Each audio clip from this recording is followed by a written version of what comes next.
오늘 우리에게 주신 하나님 말씀은 사도행전 24장 10절에서 21절 말씀입니다.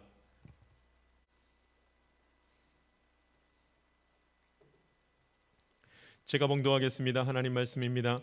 총독이 바울에게 머리로 표시하여 말하라 하니 그가 대답하되 당신이 여러 해 전부터 이 민족의 재판장 된 것을 내가 알고 내 사건에 대하여 기꺼이 변명하나이다. 당신이 아실 수 있는 바와 같이 내가 예루살렘에 예배하러 올라간 지 12이틀밖에 안 되었고 그들은 내가 성전에서 누구와 변론하는 것이나 회당 또는 시중에서 무리를 소동하게 하는 것을 보지 못하였으니 이제 나를 고발하는 모든 일에 대하여 그들이 능히 당신 앞에 내세울 것이 없나이다. 그러나 이것을 당신께 고백하리이다.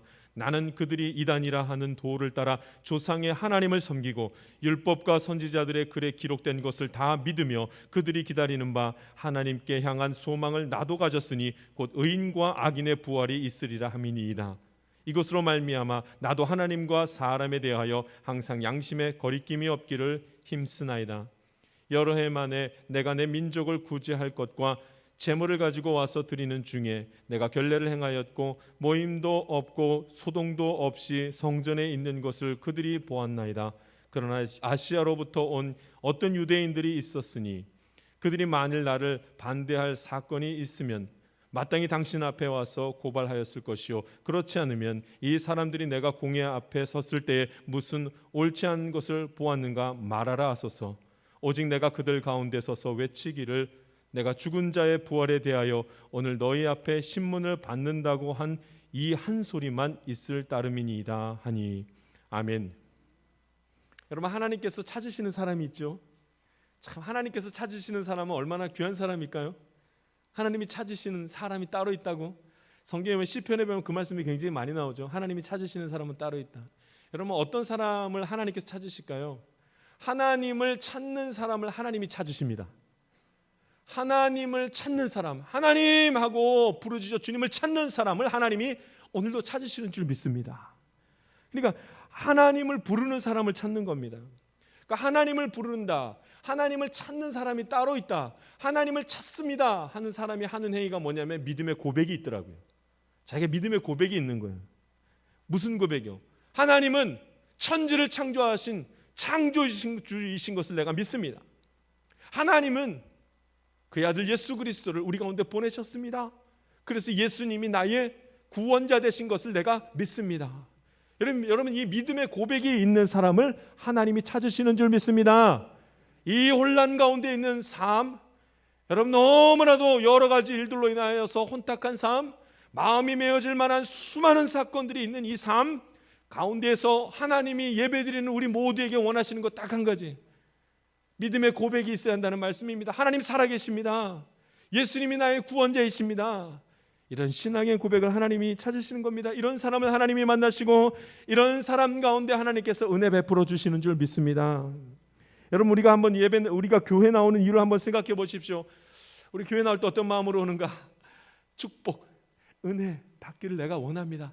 이런 마음으로 많이 오잖아요. 하나님이 빠진 축복이 무슨 의미가 있으며 예수님이 빠진 은혜가 무슨 의미가 있겠습니까? 교회에 와서 축복, 은혜만을 기대하고 은혜만을 간구하는 사람들이 너무나 많이 있잖아요. 어쩌면 우리 모두가 그런지 모르겠습니다. 그런데 우리가 그래도 잊지 말아야 될 게 있죠. 그것은 하나님 자체십니다. 예수가 그리스도라는 그 자체를 먼저 알고 그 다음에 축복도 있고 그 다음에 은혜도 있는 것입니다. 그러니까 하나님의 존재를 먼저 알아야 되는 게 먼저입니다. 예배 가운데 나아갈 때는 하나님의 존재를 알아야 됩니다. 무엇인가 구하기 전에 하나님은 살아계시는 나의 하나님, 이 고백이 있어야 한다는 말입니다. 우리가 축복을 받기 위해서 교회 나오는 거 맞지요. 은혜를 누리기 위해서 교회 나오는 거 맞지요. 그런데 여러분, 그렇게 이 땅에서의 괴로움과 염려와 근심에서 벗어나게 해달라고 교회 나오지만 그래도 하나님이 계시는 것을 먼저 입으로 고백하는 것이, 그게 먼저 있어야 됩니다. 맞죠? 달라고만 하면 어떡합니까? 주시는 분이 누군지를 알고 간구해야 되지 않겠습니까? 그래서 먼저 하나님 살아계십니다라는 고백이 있어야 된다는 말입니다. 여러분, 우리가 교회에 왔다가 예배 드린 다음에 그냥 돌아가는 때가 참 많죠. 아이고, 아무것도 없이 그냥 돌아가 버려요. 여러분 그냥 돌아가는 이유가 뭔지 아십니까? 왜 그냥 돌아가는 줄 아십니까? 축복만 달라 그러려고 하고 평안만 내게 주십시오 하고선 교회 오니까 그냥 왔다 가는 거예요. 축복을 달라 하고 평안을 달라 하기 전에 무슨 일이 먼저 일어나야 되냐면 믿음의 회복이 먼저 일어나야 됩니다. 할렐루야. 믿음의 회복이 먼저 일어나야 됩니다. 하나님 살아계신 줄 믿습니다. 예수님이 나의 구원자 되십니다. 여러분 이 고백이 먼저입니다. 그 다음에 축복도 있고 그 다음에 은혜도 있는 것입니다. 믿음의 회복이 먼저 있어야 됩니다. 오늘 성경에는 바울에 대한 말씀이 나옵니다. 바울이 무엇을 하냐면요, 엄청난 믿음의 고백을 하는 것을 봅니다. 우리 24장 14절과 15절 말씀을 같이 한번 읽어보겠습니다. 14절 15절 말씀 우리 같이 한번 읽습니다. 시작. 그러나 이것을 당신께 고백하리이다. 나는 그들이 이단이라 하는 도를 따라 조상의 하나님을 섬기고 율법과 선지자들의 글에 기록된 것을 다 믿으며 그들이 기다리는 바 하나님께 향한 소망을 나도 가졌으니 곧 의인과 악인의 부활이 있으리라 함이니이다. 아멘. 여러분 이게 바울의 지금 고백이에요. 바울이 재판받는 가운데에 벨리스 총독 앞에서 했던 믿음의 고백이 있었는데 이 고백이 오늘 세 가지가 나오는 것을 봅니다. 첫 번째가 뭐냐면 14절에 보니까 나는 조상의 하나님을 섬기고, 그러니까 하나님 섬긴다는 것, 그 고백하는 거죠. 하나님을 섬긴다. 그다음 두 번째는 율법과 선지자들의 글에 기록된 것을 다 믿으며, 여러분 여기에 성경에 항상 율법과 선지자라고 나오는 건 전부 다 성경입니다. 성경을 그렇게 말합니다. 성경을 내가 믿으며, 성경에 기록된 것을 내가 다 믿으며, 그렇죠? 15절 말씀에 보면 의인과 악인의 부활이 있으리라 함이니이다. 그렇죠? 그러니까 예수님의 부활을 믿는다 이겁니다. 할렐루야. 이 세 가지 고백을 하는 것을 보면 이 진정한 믿음의 고백은 이 세 가지가 있어야 하는 거죠. 하나님 살아계십니다. 하나님의 말씀을 내가 다 믿습니다. 그리고 예수님이 나의 구원자 되신 것을 믿습니다. 예수님의 부활을 믿습니다. 이것입니다.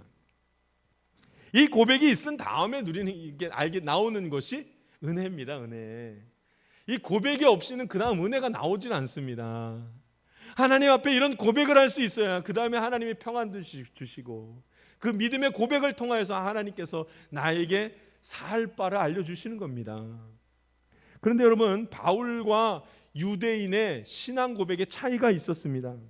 유대인과 바울이 신앙 고백이 달랐다니까요. 그런데 그 다른 것 때문에 결과는 엄청났습니다. 유대인은 무엇을 믿지 않았는가? 예수님의 부활을 믿지 않았습니다. 예수님을 믿지 않았습니다. 그래서 그들에게 소망이 없는 겁니다. 여러분 예수가 그리스도라는 것을, 예수님이 구원자라는 것을 믿지 못하면 그 사람의 소망이 없습니다. 예수님께서 죽으시고 다시 사셨습니다. 여러분 이 믿음이 없으면 소망이 없어요. 오늘에 대한, 내일에 대한 소망이 없습니다. 여러분 내일에 대한 소망을 갖는 자는 전부 다 무슨 고백이 있어야 되냐면 예수님이 나의 구원자입니다. 예수님이 나를 살리십니다. 이 고백이 있어야 오늘도 소망 가운데 있을 수 있고 내일도 소망 가운데 있을 수 있는 겁니다. 이 차이점이 컸죠. 유대인들은 하나님도 믿고 하나님의 말씀도 믿었는데 누구를 안 믿어요? 예수님을 안 믿었다니까요. 이것이 큰 차이점이었습니다. 여러분 어떻게 이럴 수가 있을까요? 하나님을 믿고 하나님의 말씀을 읽고 믿었는데 예수님을 모르다니요. 근데 그런 사람이 있죠. 유대인들이 그랬다니까요. 그러므로 우리도 그럴 수 있습니다. 하나님도 알고 있고 성경도 보고 있는데 예수님을 믿지 않을 수가 있다는 겁니다. 어떤 예수님을요? 예수님이 나의 구원자라는 사실을 믿지 않을 수 있단 말입니다. 여러분 이거 엄청난 큰 충격적인 일이 아닐 수가 없습니다. 하나님 앞에 예배도 드리고 하나님의 말씀도 읽고 있는데 예수님이 나의 구원자라는 사실을 내 삶 속에서 받아들이지 않고 믿지 않는 경우가 있다는 말씀입니다. 이미 유대인을 통해서 우리에게 주시는 말씀입니다. 여러분 오늘 저와 여러분이 오늘도 하나님을 믿으면서도 하나님 앞에 예배드리면서도 하나님 앞에 말씀을 들으면서도 말씀을 읽으면서도 예수님이 나의 구원자라는 사실을 삶 속에서 아직도 고백하지 못한다면, 그런데 어떻게 그 가운데 축복이 있고 그 가운데 평안이 있겠습니까? 오늘 저와 여러분이 예수님이 나의 구원자 되시는 것을 고백할 수 있게 되기를 간절히 바랍니다. 나를 살리시는 분은 예수님이십니다. 나를 살리는 것이 세상이 아니고 직장이 아니고 물질이 아니고 나의 가정이 아니고 나의 친구가 아니고 나를 살리실 분은 오직 예수 그리스도밖에 없음을 저와 여러분이 오늘 예배드리는 가운데 고백할 수 있게 되기를 간절히 바랍니다. 그런데 정말로 무서운 사건이 뭐예요? 예배를 드리고 있는데, 하나님의 말씀을 읽고 있는데 내 삶 속에서 예수님이 나의 구원자시고 나를 끌어내실 분이 예수님밖에 없다는 그 믿음의 고백이 없을 수도 있다는 사실이 무서운 사실인 겁니다. 어떻게 하나님을 알고 성경을 아는데 이 사실을 모를 수가 있는가? 예수님이 구원자라는 사실을 모를 수가 있는가? 사실 성경에 여러분 로마서 10장 17절에 보면 이 말씀이 있죠. 믿음은 뭐로 난대요?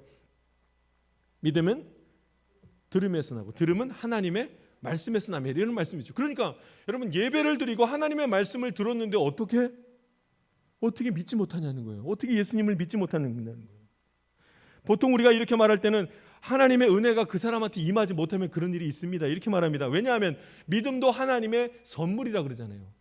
그러니까 하나님께서 그 사람에게 믿음을 주지 않으셨기 때문에 그 사람이 아무리 예수님을 믿으려고 해도 믿어지지 않는 겁니다. 우리가 이렇게 이해를 합니다. 맞습니다. 그런데 그것만으로는 설명이 조금 부족합니다. 유대인들의 모습을 보면 어떻게 하나님을 알고 하나님의 말씀을 읽었는데 예수님을 모르는지에 대한 이유가 나오기 시작합니다. 그 이유가 뭔지 아십니까? 유대인들이 그동안에 예배를 제대로 드리지 않았기 때문입니다. 온전한 예배를 드리지 않았다는 얘기가 성경에 있습니다. 여러분, 누가 예수님을 죽이는 거예요? 누가 예수님을 전하는 바울을 죽이려고 했는가 한번 보면 됩니다. 누가 그 일을 했냐면, 누가 예수님을 죽이려고 했고 누가 예수님을 전하려는 그 바울을 죽이려고 했냐면 바로 대제사장과 장로들과 서기관들이 그랬습니다. 제사를 집리하는 대제사장, 제사장을 돕는 장로들, 하나님의 말씀을 대필해 나아가는 서기관들, 여러분 그들이 예수님을 십자가로 몰아넣고 그들이 바울이 선교하려고 하는 그를 죽음으로 몰아넣으려고 하는 겁니다. 근데 그들이 다 뭐 하는 사람들이에요? 제사 드리는 사람들, 예배 드리는 사람들이었다니까요. 근데 그들이 예수 그리스도를 믿지 않았어요. 예수 그리스도를 믿지 않았기 때문에 예수님을 죽였고, 예수 그리스도를 믿지 않았기 때문에, 믿음이 없었기 때문에 어떻게 하냐면 바울을 지금 죽이려고 하는 거예요. 다시 말하면 예배를 드렸는데 온전한 예배를 그동안 드리지 못했기 때문에 하나님의 아들 예수님을 믿지 못한 겁니다. 하나님을 알아서 예배를 드렸습니다. 하나님의 말씀을 읽었기 때문에 예배를 드렸습니다. 제사를 계속 드렸습니다. 그런데 그동안에 잘못된 예배를 드렸기 때문에, 온전한 예배를 드리지 못했기 때문에 그 다음에 그들은 하나님이 기쁘시게 하는 자리에 서지도 못하는 일이 벌어졌습니다. 오늘 저와 여러분이 예배드리는 가운데에 진정으로 예배드리고 하나님을 만남으로 말미암아 예수님이 나의 구원자라는 사실을 깨달을 수 있게 되기를 간절히 바랍니다. 하나님을 섬기면서도 예수님을 모를 수 있기 때문입니다. 하나님의 말씀을 읽어도 예수 그리스도를 내 삶의 구원자로 받아들이지 못할 가능성이 있기 때문에 그렇습니다. 그것은 하나님께서 은혜를 주시지 않으셔서가 아니라 우리가 하나님의 은혜를 거부했기 때문입니다. 우리가 예배를 드리면서 하나님을 찾지 않으면, 하나님을 만나보지 못했으면 여러분 하나님의 아들 예수 그리스도가 구원자라는 사실을 알 수가 없습니다. 온전한 예배를 드릴 수 있어야 됩니다. 우리 옆 사람과 한번 인사할까요? 온전한 예배를 드립시다. 여러분 온전한 예배는 하나님을 만나는 거예요. 하나님을 만나는 것을 원하는 거예요. 은혜 달라고만 하는 것이 아니라, 축복 달라고 앉아 있는 것이 아니라 하나님을 만나기를 원합니다. 내가 하나님을 찾습니다 라고 서는 그 예배를 말합니다. 그게 온전한 예배입니다. 요즘에 새벽에 말씀을 나누고 있는데 그 말씀에 참 놀라운 일들이 많더라고요. 놀랍게도 하나님의 일을 하는 사람이, 하나님의 일을 담당해서 했던 사람이 그 인생이 멸망으로 가게 됐다는 말씀이 막 나오기 시작합니다. 어떻게 하나님의 일을 맡은 자가 그 인생의 마지막에 허무함으로 끝날 수가 있겠습니까? 그것은 그가 하나님을 전심으로 예배하지 못했기 때문입니다. 하나님을 섬기지 않았기 때문입니다. 그저 하나님의 일만 했기 때문입니다. 하나님의 일만.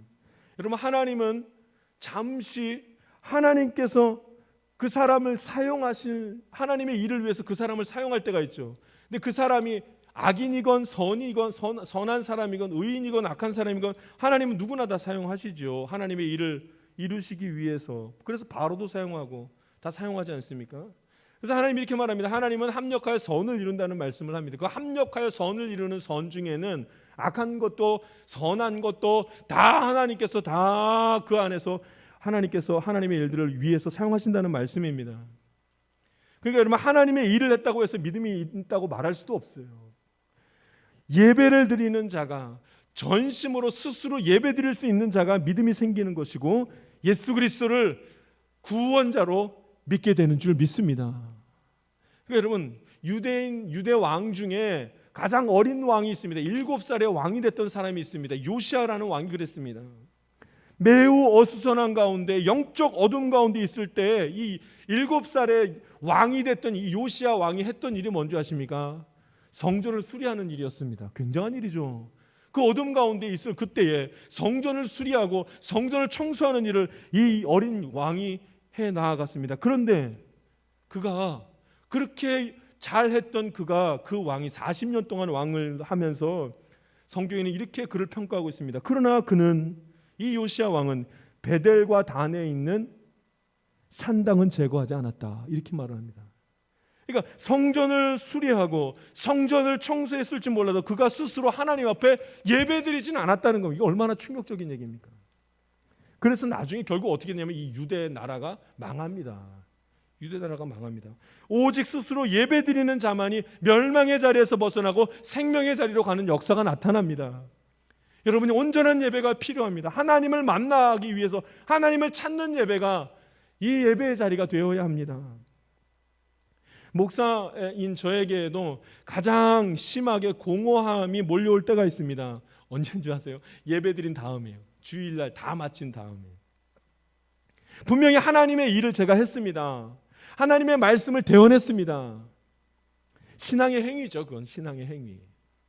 이 신앙의 행위만 하면 허무함이 몰려올 수 있습니다. 아무리 목사라 할지라도 똑같습니다.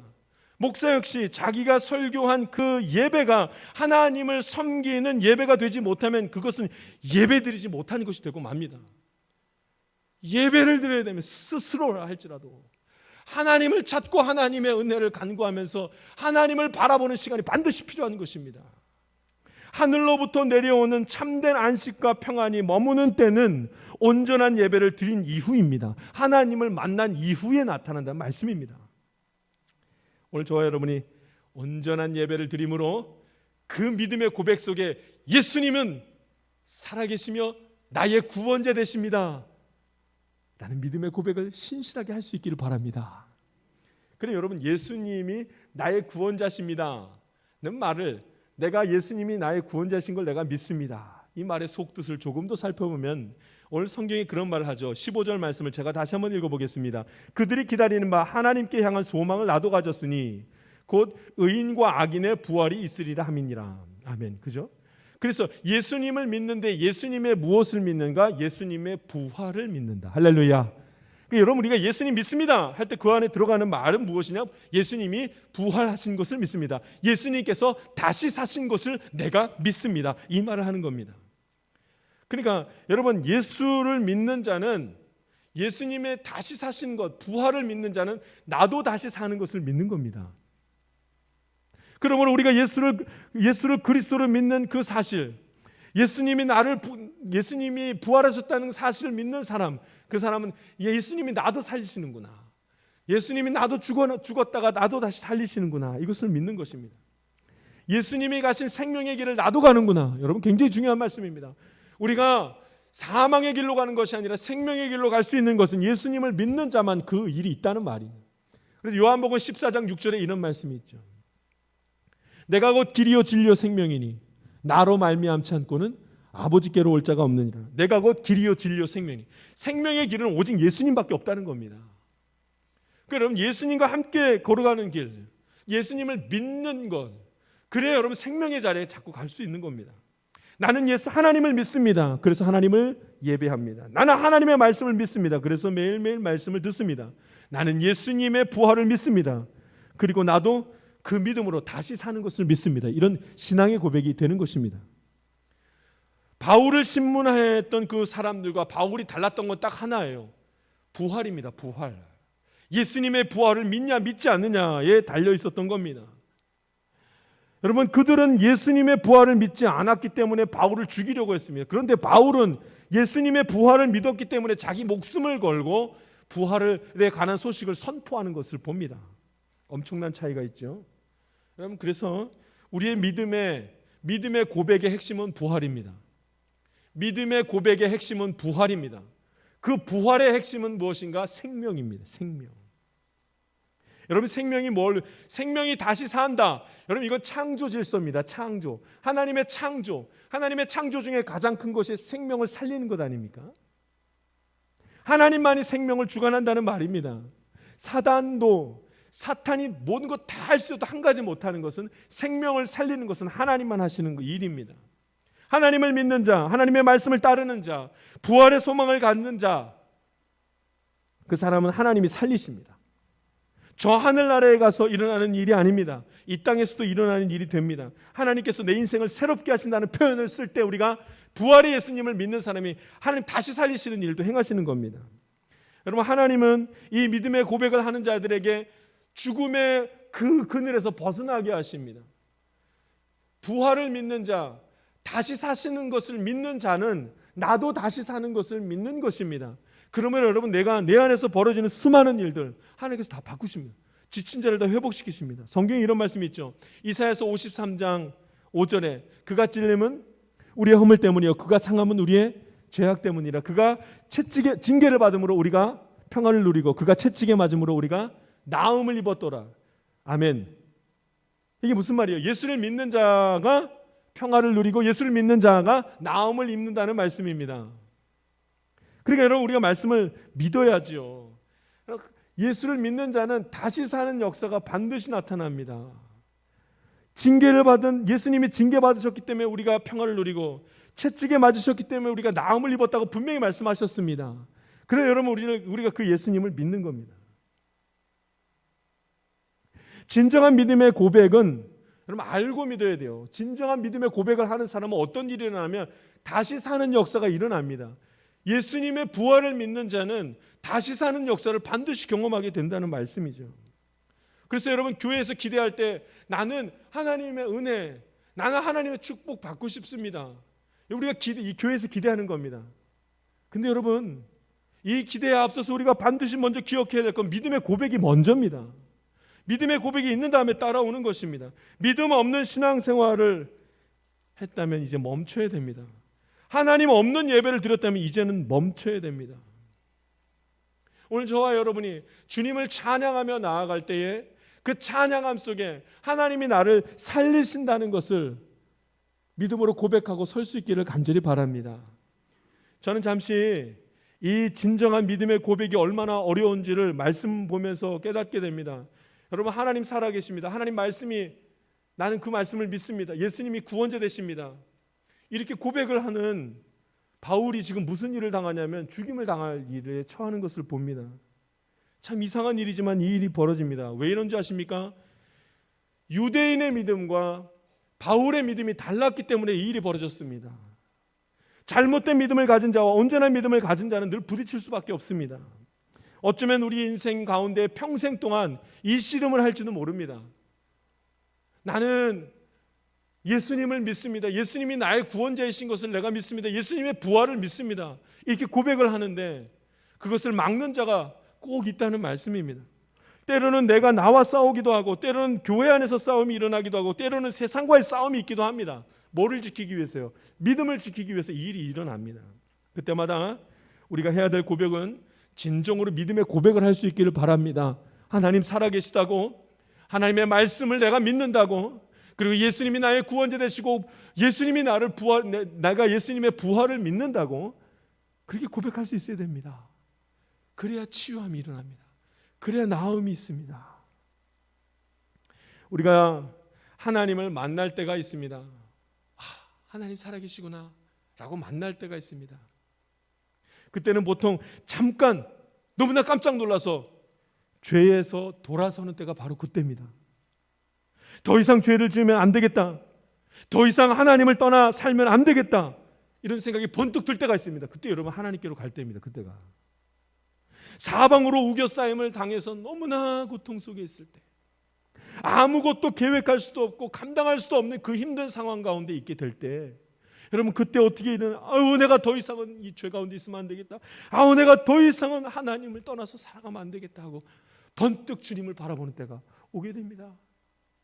그러나 여러분, 어쩌면 오늘이 저 밑에 바닥으로 갔다가만 하나님을 볼 수 있는, 하나님을 만날 수 있는 때가 아니라 어쩌면 오늘이 그 바닥까지 가지 않고 먼저 하나님께서 우리에게 주시는 말씀일지도 모릅니다.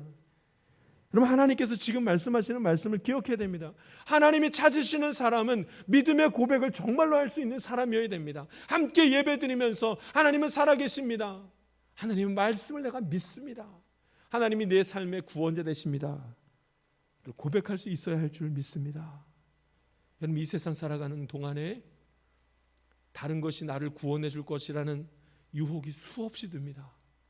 그러나 그것이 나를 구원하는 것이 아니라 오직 예수님이 나를 구원하신다는 사실을 믿고 입으로 계속해서 힘든 일이 생길 때마다 예수님을 찾고 예수님이 나의 구원자 되심을 부르짖어 고백할 수 있기를 간절히 바랍니다. 같이 기도하겠습니다. 살아계신 하나님 아버지, 오늘도 주님의 말씀을 함께 나누게 하시니 감사를 올려드립니다. 하나님, 진정한 믿음의 고백이 있도록 주님 인도하여 주시옵소서. 하나님, 다른 것이 나를 살린다고, 다른 것이 나를 구원해 줄 수 있는 것처럼 다른 것에 기대며 세상을 소망하며 살아가지 아니하게 하시고, 오늘도 예수님을 찾고 부르짖으며 그의 선하신 인도하심을 보는 축복의 자녀들이 다 될 수 있도록 주님 인도하여 주시옵소서. 감사드리며 예수님의 이름으로 기도하옵나이다. 아멘. 세상 가운데로 나아가는 성도 여러분, 예수님을 나의 구원자로 믿는 것은 참으로 큰 축복입니다. 믿음의 고백이 진실한 자에게 하나님께서 찾아와 주시기 때문입니다. 우리는 매번 예배를 드리면서 무슨 기대와 소망을 가지고 있었습니까? 너무도 세상적이고 너무도 이기적인 간구만 할 뿐이었습니다. 그 무엇보다 하나님을 섬깁시다. 그리고 하나님의 말씀에 순종합시다. 예수를 나의 구원자로 고백합시다. 이 신실한 고백이 믿음의 고백이라면 이제는 하나님이 역사할 시간이 찾아올 것입니다. 나를 보호하시고 나를 지키시고 나를 생명의 길로 인도하시는 것을 비로소 경험하게 될 것입니다. 형식과 가식에서 벗어난 예배, 하나님을 만나는 예배, 그런 예배만이 평안이라는 것을 경험하게 하며 형통이라는 것을 알려줄 것입니다. 지금은 우리 구주 예수 그리스도의 은혜와 하나님의 놀라우신 사랑과 성령님의 감동과 교통 충만하신 은총이 날마다 신실한 믿음의 고백을 하며 하나님을 만나기를 원하는 주의 귀한 자녀들 가운데 지금부터 영원토록 함께하기를 간절히 축원하옵나이다. 아멘.